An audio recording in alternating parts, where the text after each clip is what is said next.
ज्ञान तो 2.0 के अंतर्गत आज मैं डॉक्टर उषा राठी आपको सांख्यिकी का एक टॉपिक आंतरगणन के विषय में बताऊंगी।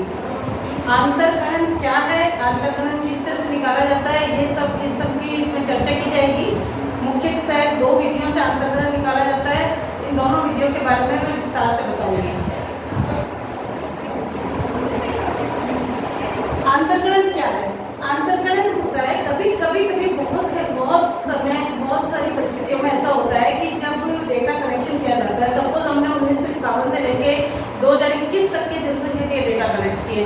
अब उसमें क्या होता है, किसी भी वजह से किसी एक वर्ष विशेष में कोई ऐसी परिस्थिति हो सकती है कि उस वर्ष विशेष का डेटा अवेलेबल नहीं होता है। तो ऐसी स्थिति में हम उस डेटा का ट्रेंड देखकर और हम उसमें ये निकाल सकते हैं कि उस समय कितना डेटा लगभग रहा होगा। जैसे हमें 1951 का जनसंख्या का डेटा पता है, 61 का पता है, 71 का पता है, लेकिन हमें किसी भी विशेष वर्ष का, चाहे 1993 का पता नहीं है, या जैसे हमारा प्रेडिक्शन जो है, हम अगर रिसर्च कर रहे हैं 2005 में, तो हमें 2005 का डेटा हमें निकालना है। तो हम किस तरह से 2005 का डेटा प्रेडिक्ट कर सकते हैं 1991 से 2021 तक के डेटा को लेकर, और इस तरह से बीच में किसी एक वर्ष विशेष का डेटा हम कैसे प्रेडिक्ट कर सकते हैं, उसके लिए जो विधि है वो है आंतरगणन। तो समग्र श्रेणी में कई बार कुछ डेटा मिसिंग होते हैं, तो जो डेटा मिसिंग है उसको निकालने का तरीका हम निकालते हैं आंतरगणन के द्वारा। तो आंतरगणन में आज मैं आपको बता रही हूँ न्यूटन की प्रगामी अंतर्रीति। जो रीति मैं आपको समझाने जा रही हूँ वो है न्यूटन की प्रगामी अंतर्रीति।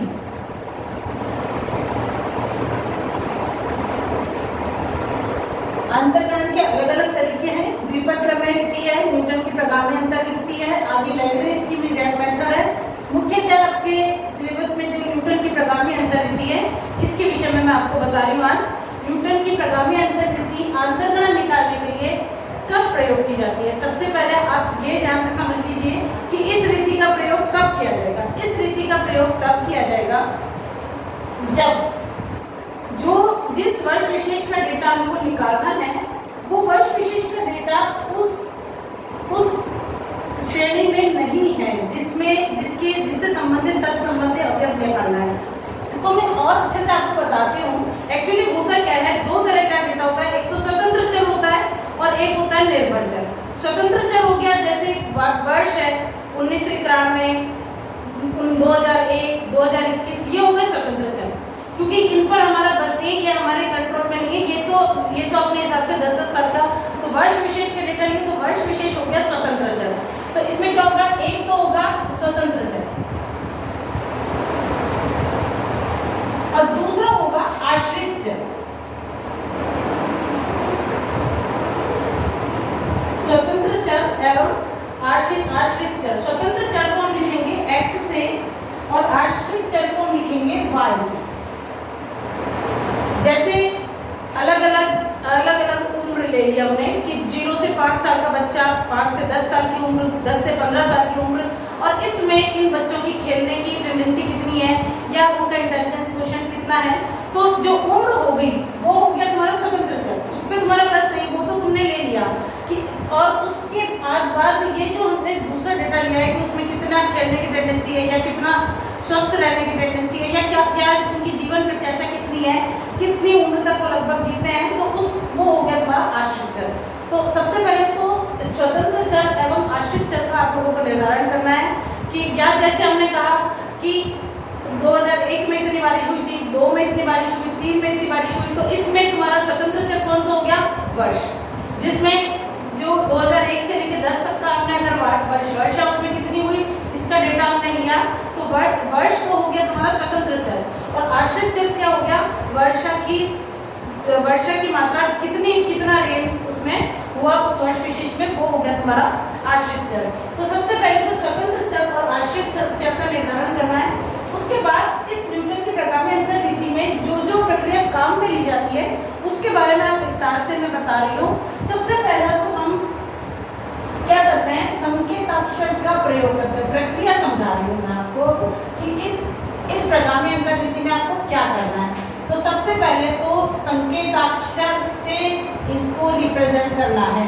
अर्थात जैसे x है तो x के आपको 1 2 3 4 5 इस तरह से दे रखा है अगर सपोज, तो इसको आप क्या करोगे, इसको लिख दोगे x0, इसको लिख दोगे x1, x2, x3, x4 और इसी तरह से चलता जाए।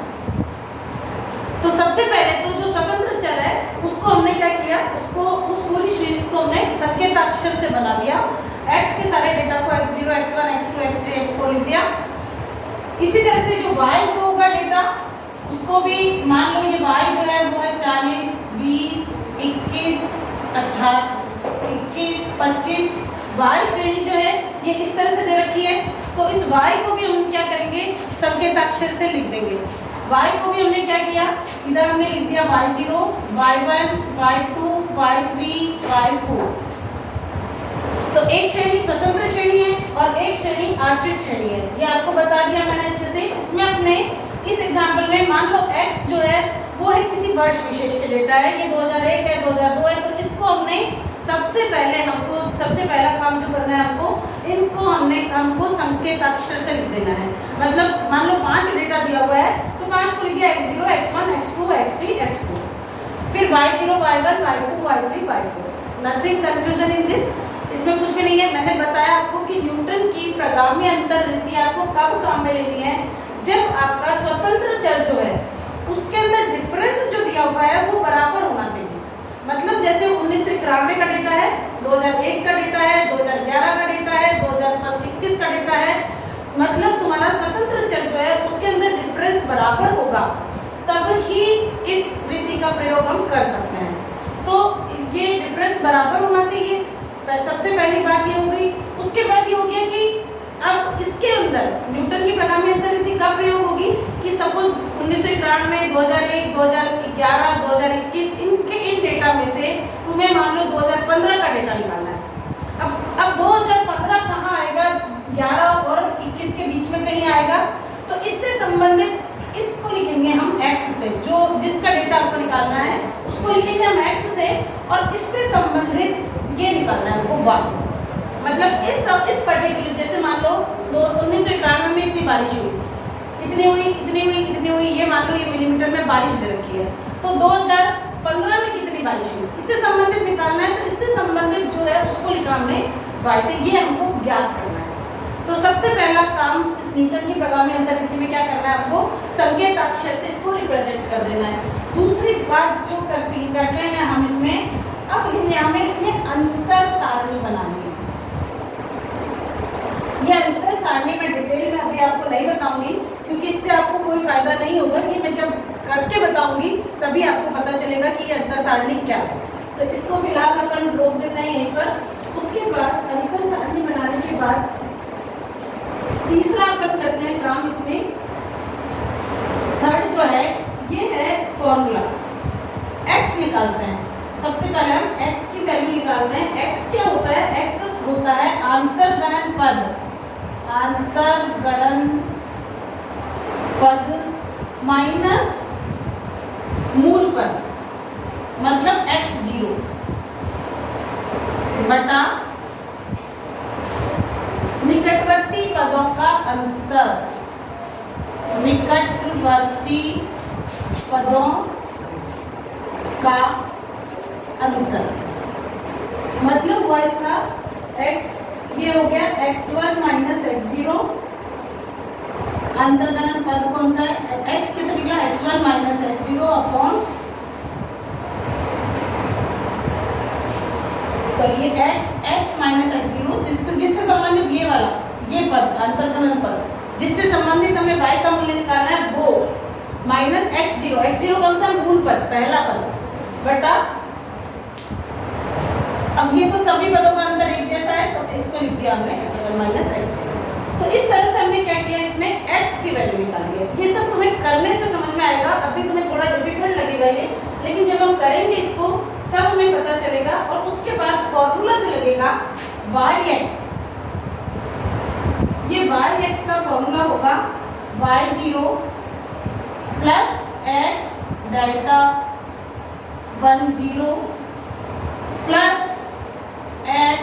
x minus 1 upon 1 into 2 delta 2 0 plus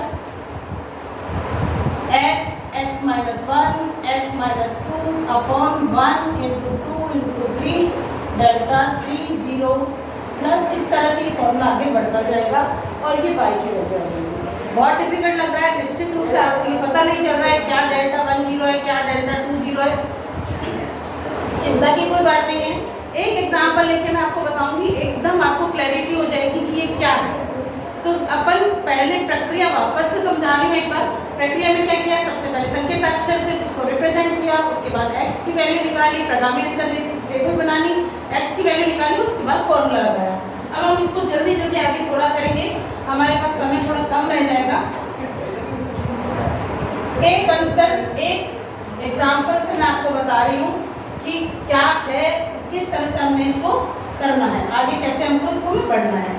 मान लो तुम्हें एक एग्जाम्पल जो बता रही हूँ मैं आपको, ये है आयु दे रखी है, आयु दे रखी है आपको 15 20 25 30 35, 15 20 25 30 35 ये आयु दे रखी है। और इस आयु से संबंधित जीवन प्रत्याशा आपको दे रखी है, मतलब ये आपको दे रखी है 32.2 29.1 26.0 23.1 और 20.4 ये आपको प्रश्न दे रखा है। और तुम्हें जीवन प्रत्याशा जो निकालनी है वो है 22 वर्ष से संबंधित जीवन प्रत्याशा कितनी है, मतलब अंतर्गणन पद कौन सा हो गया 22।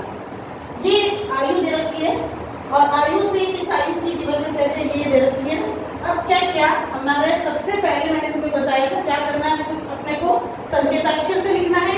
तो इसको संकेताक्षर से जब लिखा तो ये आपका क्या बना, ये बना x0, ये बना x1, ये बना x2, ये बना x3 और ये बना x4। क्लियर, इसमें कुछ भी कंफ्यूजन नहीं है। और ये क्या बना, ये हुआ x, जो अंतर्गणन पद है वो। इससे संबंधित आपको इसको हम लिखेंगे yx, इससे संबंधित y का मूल्य जो निकालना है वो होगा yx।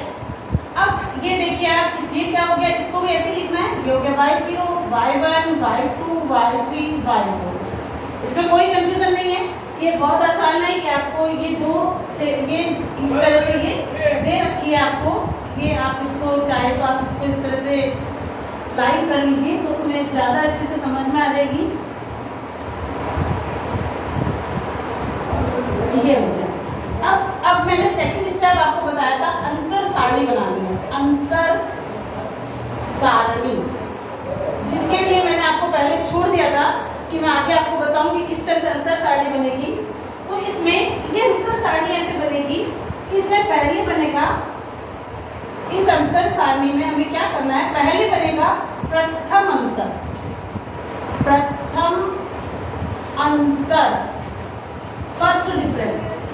फर्स्ट डिफरेंस देखो आप कैसे निकलेगा, इसमें से y1 में से y0 घटा देना है, कुछ नहीं करना, 29.1 में से 32.2 घटा देना है। कैलकुलेटर अलाउ है आपके एग्जाम में, आप इसको आराम से घटा सकते हैं। अंतर सारणी जो बनाएंगे तो पहले अपने को इसमें से इसको घटाते जाना है। तो 29.1 में से 32.2 गया, कितना आएगा -3.1। इसमें मैंने कुछ नहीं किया है, इसमें ये दिख रहा है आपको, इस y1 माइनस y0 किया। फिर देखो करना है y2 minus y1, y2 minus y1 कितना हो जाएगा, 26 में से 29.1 गए, वापस वही -3.1। माइनस प्लस का ध्यान रखना है, नीचे वाली संख्या अगर छोटी है ऊपर वाली संख्या बड़ी है तो संख्या आपके माइनस में आएगी। अब 23.1 में से 26.0 गया, कितना आया -2.9। प्रथम अंतर निकाल रहे हैं, फर्स्ट लेवल का डिफरेंस निकाल रहे हैं। इसके बाद क्या आ गया, 20.4 में से ये गया -2.7। ये क्या किया है मैंने, नीचे वाली y में से ऊपर वाले y को घटा दिया है अंतर सारणी निकालने के लिए। कुछ बड़ा काम नहीं किया है, ये है एक तरह से मैं हिंट के लिए आपके लिख देती हूँ y1 माइनस y0। ठीक है, नीचे से ऊपर में से हमको घटाते गए तो ये निकल रहा है प्रथम अंतर। अब इसमें ये जो सबसे ऊपर की संख्या है वो तुम्हारे आ गई डेल्टा 10। अभी जो आगे पहले मैंने फॉर्मूला लिखा था उसमें Δ10 की जगह ये संख्या लिखी जाएगी। उसके बाद हम निकालेंगे द्वितीय अंतर।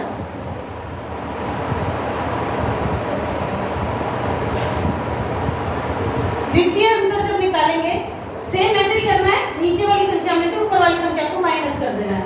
तो द्वितीय अंतर निकाला, -3.1 में से -3.1 गया, कितना आ गया 0। -2.9 में से -3.1 करेंगे तो क्या आएगा, ये माइनस माइनस यहाँ पे प्लस हो जाएगा। ध्यान रखने वाली बात है, -2.9 ये तुम्हें मैं रफ में करके दिखाती हूँ एक बार। -2.9 माइनस 3.1, अब ये माइनस और ये माइनस मिलके क्या हो जाएगा, प्लस हो जाएगा।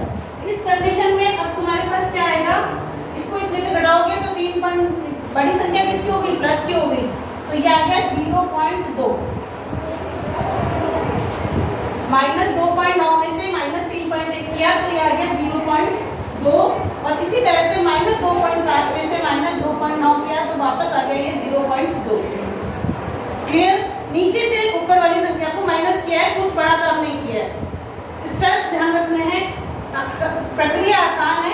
ये हो गया Δ10, ये दूसरा नंबर आ गया तुम्हारा Δ20। क्लियर। अब आया, अब निकालेंगे हम तृतीय अंतर। तृतीय अंतर में भी सेम यही करना है, नीचे वाली संख्या में से ऊपर वाली संख्या को माइनस करना है। तो 0.2 में से 0 गया तो कितना आ गया 0.2, फिर 0.2 में से 0.2 गया 0। ये जो संख्या आ गई ये आ गई आपके Δ30। फिर निकालेंगे हम चतुर्थ अंतर।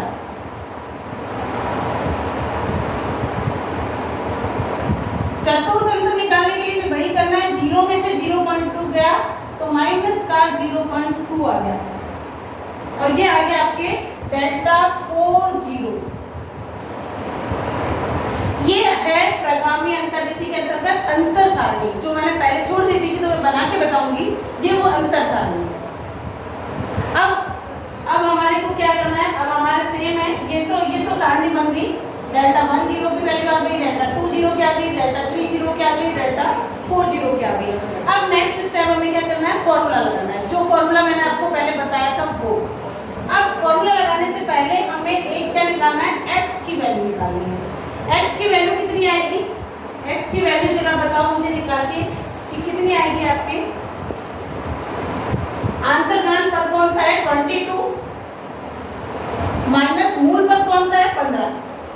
मूल पद कौन सा है 15 बटा 2, कंसेक्यूटिव इनका अंतर कितना है 5, तो ये हो गया 20 माइनस 15, ये आ गया 15 में से 7 गए, 22 में से 15 गए 7 बटा 5 बराबर आ गया ये 1.4। ये आ गई x की वैल्यू, जो x की वैल्यू जो सबसे पहले निकालनी है। ठीक है, इसमें मेरे ख्याल से आपको कोई कंफ्यूजन नहीं होगा। अब हमें निकालना है yx, उसका फॉर्मूला लगाना है yx बराबर, सबसे पहले क्या है y0। पहले मैं फॉर्मूला लिख देती हूँ ताकि आसानी रहे आपको। y0 प्लस इसके बाद आएगा x Δ10 plus x minus 1 x minus sorry ये आ गया x minus 1 upon 1 into 2 Δ20 plus x minus 1 x minus 2 बटा 1 2 3 Δ30 plus x minus 1 x minus 2 x minus 3 बटा 1 2 3 4 Δ40। Δ4 तक ही चाहिए हमें। अब तो इसमें वैल्यू रखनी है। I think it is very simple. y0 की वैल्यू कितनी है 32.2, तो ये हमने इसको ऐसे कैसे लिख दिया 32.2 प्लस x की वैल्यू कितनी है, x दिख रहा है कहाँ है 1.4, तो x की वैल्यू हमने लिख दी 1.4 इंटू Δ10 कितना है माइनस का 3.1, माइनस का 3.1 है प्लस x माइनस 1 है तो 1.4 इंटू ब्रैकेट में लिख दो 1.4 माइनस 1 अपॉन 1 इंटू 2 डेल्टा 2 0 कितना है इंटू 0 है डेल्टा 2 0 तो कोई दिक्कत नहीं है 0 हो गया प्लस 1.4 इंटू 1.4 माइनस 1 अब into 1.4 minus 2 upon 1 into 2 into 3 delta 3 0 कितना है 0.2 तो इंटू हो गया 0.2 प्लस ये हो गया 1.4 into 1.4 minus 1 1.4 minus 2 1.4 minus 3 upon 1 into 2 into 3 into 4 और डेल्टा 4 0 कितना है इंटू है माइनस का 0.2। अब ये कैलकुलेशन है, इस कैलकुलेशन ये आसान है। अब इसको स्टेप बाय स्टेप करनी है, इसको हल करनी है। इसमें क्या आ जाएगा ये देखिए, ये आएगा 32.2 तो ऐसा कैसा हो गया प्लस अब ये और ये मल्टीप्लाई होगा कितना आएगा और ये संख्या माइनस की है, इसमें प्लस माइनस को बहुत ज़्यादा ध्यान में रख के करना है। ये और ये संख्या माइनस की है तो इस केस में हमारे पास यहाँ पे साइन कौन सा आएगा माइनस का आएगा और माइनस का क्या हो जाएगा 14 बन जा 40 और 14 3 जा 42 और 14 4.34 आ जाएगा 4.34 माइनस का आएगा प्लस अब इसको तो सॉल्व करने की जरूरत नहीं है क्योंकि ये जीरो से मल्टीप्लाई होकर पूरा जीरो हो जाएगा तो इसका ऐसे की हमने लिख दिया जीरो। फिर अब इधर देखिए आप ये 1.4 माइनस 1 ये हो जाएगा 0.4 और ये 1.4 माइनस 2 तो माइनस 2 माइनस की संख्या बड़ी है, यहाँ पर माइनस की संख्या बड़ी है और इधर भी है ये प्लस की संख्या है तो फाइनली यहाँ पर संख्या किसकी आएगी माइनस की आएगी। अब ये कितना आएगा 1.4 माइनस, इसको आप रफ में भी कर सकते हैं सॉल्व, नहीं तो इसको अगर जिसको सॉल्व करेंगे धीरे धीरे इसको सॉल्व करोगे ये संख्या आ रही है तुम्हारे पास 0.0112 ये संख्या आएगी आपके। इसको सॉल्व करके आप देखोगे ये आ जाएगी माइनस, ये संख्या भी देखो आप, ये संख्या 1.4 में से माइनस 1 होगा तो प्लस में आएगी ये संख्या माइनस में आएगी क्योंकि 1.4 में से माइनस होगा तो ये माइनस में आएगी। फिर ये संख्या ये माइनस में आएगी, अगेन माइनस में आने से कोई फर्क नहीं पड़ेगा, ये माइनस और ये माइनस मिलकर क्या हो जाएगा प्लस हो जाएगा। लेकिन फिर ये संख्या माइनस में तो अब रिजल्टेंट संख्या किस में आएगी माइनस में आएगी। देखिए अब 3 संख्याएं इसमें माइनस की मिल रही है हमें तो 2 संख्याएं मिलकर प्लस हो गई लेकिन तीसरी संख्या अगेन माइनस की है तो इसको जब सॉल्व करोगे तो तुम्हारे पास संख्या आएगी माइनस 0.004 और ये सब तुम जब सॉल्व करोगे तो तुम्हारे पास संख्या आएगी 27.8। कैलकुलेटर आपके पास है, अब आराम से इसको कैलकुलेट करिए और ये प्लस माइनस है 6 क्लास का काम है, मैक्सिमम 6 क्लास, बाकी थर्ड से शुरू करता है कैलकुलेशन करना बच्चे, तो आराम से तो इसको कैलकुलेट करना है और तुम्हारा रिजल्टेंट नंबर जो आता है y = 27.8। तो इस तरह से तुम्हारे 22 वर्ष की आयु की जो जीवन प्रत्याशा आई है वो आई है 27.8। वापस एक बार क्लियर कर रही हूँ, न्यूटन की प्रगामी अंतर्गति तब लगेगी जब जो स्वतंत्र चर दे रखा है उसमें अंतर समान हो और जिस पद से संबंधित तुम्हें ये आश्रित चर निकालना है उसकी वो पद इसमें नहीं हो, मतलब ये 15, 20, 25, 30, 35 इसमें नहीं हो, अलग है ये 22 से संबंधित निकालनी है तो न्यूटन की प्रगामी अंतर्गति लगेगी। सबसे पहले संकेताक्षर से लिख दिया, स्वतंत्र चर को भी लिख दिया और परतंत्र चर को भी लिख दिया, x0, x1, x2, x3, x4, x, y0, y1, y2, y3, y4। संकेताक्षर से लिखने के बाद अंतर सारणी बनाएंगे। अंतर सारणी में जो अंतर बनेंगे प्रथम अंतर, द्वितीय अंतर, तृतीय अंतर, ये सारे किसके निकलेंगे, ये सारे आश्रित चर के निकलेंगे। ये यहाँ पर x की वैल्यू के नहीं निकलेंगे, ये y की वैल्यू के निकलेंगे। तो y की वैल्यू के एक एक संख्या को ऐसे ऐसे माइनस करते जाओगे, अगर एक संख्या यहाँ ज्यादा होगी तो 5 0 और निकल जाएगा। ये अंतर सारणी तब तक बनेगी जब लास्ट का अंतर 1 रह जाएगा सिर्फ। उसके बाद ये फॉर्मूला है और इस फॉर्मूले से संबंधित ये वैल्यू तुम्हारे पास आ जाएगी। ये सिंपल मैथमेटिक्स है इसको करने में, लेकिन बहुत सावधानी की जरूरत है, गलती होने के पूरे चांस है। एक एक स्टेप पर तुम्हें ध्यान से देखना है कि किस संख्या, कौन सी संख्या माइनस की आ रही है और कौन सी संख्या प्लस की आ रही है। यहाँ माइनस करते समय भी माइनस प्लस का ध्यान रखना है। और इस तरह से न्यूटन की प्रगामी अंतर नीति के द्वारा हम अंतर्गणन करके और किसी भी स्वतंत्र चर से, समंग श्रेणी में स्वतंत्र चर से संबंधित आश्रित चर का अनुमान हम लगा सकते हैं। किसी भी तरह की प्रॉब्लम हो आप अपना मेरे कमेंट बॉक्स में आप डाल सकते हैं। चैनल में आपकी प्रॉब्लम मैं आपको सेशन लगाकर अलग से आपको 1 to 1 भी आपकी प्रॉब्लम मैं सॉल्व करके बताऊंगी। आप इससे संबंधित और क्वेश्चन करिए।